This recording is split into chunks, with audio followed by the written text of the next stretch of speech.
కష్టపడ్డా పాలమ్మిన పూలమ్మిన సక్సెస్ అయ్యా. ఈ డైలాగ్స్ ప్రజలకు మరి వినపడవా? మల్లారెడ్డిని తెలుగు రాష్ట్రాల ప్రజలు మిస్ అవుతారా? తన మాటలు చేష్టలు ప్రసంగాలతో ఎప్పుడు ట్రెండింగ్లో నిలిచే మల్లారెడ్డి రాజకీయాలకు దూరం అవుతారా అంటే అవుననే అంటున్నారు. రాజకీయాల నుంచి తప్పుకుంటున్నట్లు మల్లారెడ్డి ప్రకటించారు. మేడ్చల్ బీఆర్ఎస్ కార్యకర్తల సమావేశంలో మాట్లాడిన మల్లారెడ్డి ఇదే తనకు చివరి టర్న్ అని చెప్పారు. ఎప్పుడు ఐయామ్ యంగ్ బాయ్ అని చెప్పుకుంటారు మల్లారెడ్డి. ఈ వయసులో కూడా చాలా కష్టపడతానని, ఉత్సాహంగా ఉంటానని తనకు తాను కితాబిచ్చుకుంటాడు. ఇట్లాంటి మల్లారెడ్డి ప్రస్తుతం తనకు 71 ఏళ్లు ఉండడంతో రాబోయే అసెంబ్లీ ఎన్నికలో పోటీ చేయనని ప్రకటించడం ఆసక్తి రేపుతుంది. మల్లారెడ్డి చేసిన కామెంట్స్ ఇప్పుడు తెలంగాణ రాజకీయాల్లో హాట్ టాపిక్ అయ్యాయి. గజం కేవలం 500 రూపాయలతో 1210 గజాల భూమి కేవలం 6 లక్షలు మాత్రమే. మల్లారెడ్డి వ్యాఖ్యల వెనుక రాజకీయ వ్యూహం ఉన్నట్లు పొలిటికల్ విశ్లేషకులు భావిస్తున్నారు.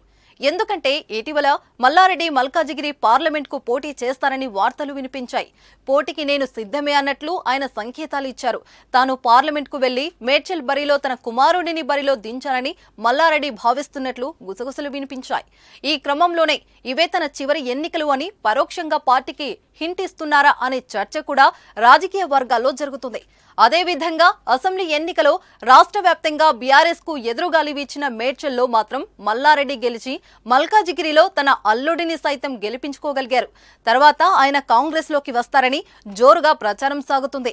కానీ ఆ ప్రచారాన్ని మల్లారెడ్డి ఖండించారు. మరోవైపు మల్లారెడ్డిని భూకబ్జా ఆరోపణలు చుట్టుముట్టాయి. ప్రజావాణిలో ఈ మాజీ మంత్రిపై బాధితులు ఫిర్యాదు చేస్తున్నారు. మరి ఈ క్రమంలో మల్లారెడ్డి రాజకీయాలకు గుడ్ బై చెప్పుతుండడం ఆసక్తి రేపుతుంది.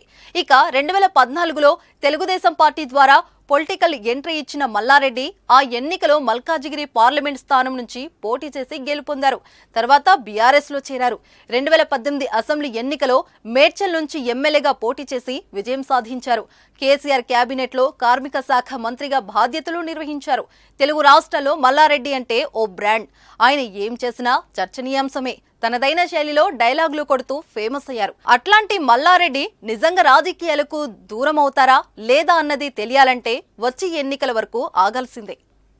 నాకు అక్కలైనా, చెల్లెళ్ళైనా, అన్నలైనా, తమ్ముళ్ళైనా, ఏదైనా చుట్టాలు బావలైనా, ఏదైనా కొడుకులైనా, కోడళ్ళైనా అంతా మీరే అన్న నాకు.